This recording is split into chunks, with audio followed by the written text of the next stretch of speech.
And I think in the final analysis, it depends upon what we do here. September 26, 1960. Millions of Americans tune in to watch presidential candidates debate on television for the first time.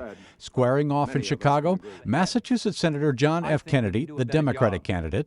I think we're going to have to do a better job if we are going to meet the responsibilities which time and events have placed upon us. And the Republican candidate, Vice President Richard Nixon. Because we are in a deadly competition, a competition not only with the men in the Kremlin, but the men in Peking.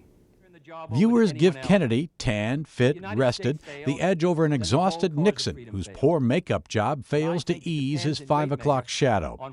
Kennedy narrowly wins in November, a sign of TV's growing influence on politics. 1980. Cuba's government abruptly closes Mariel Harbor, ending a massive wave of refugees to the United States 5 months after it began.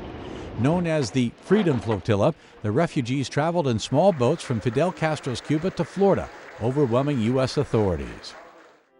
1898.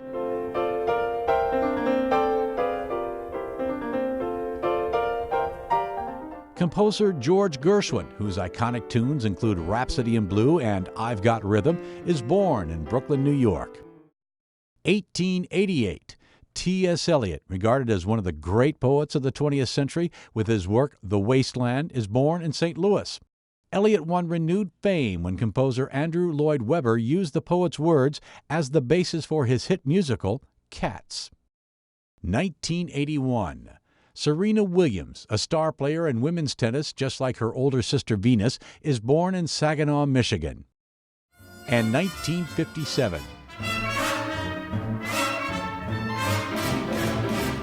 In New York, the musical West Side Story, a Romeo and Juliet tale with a Big Apple background, opens on Broadway.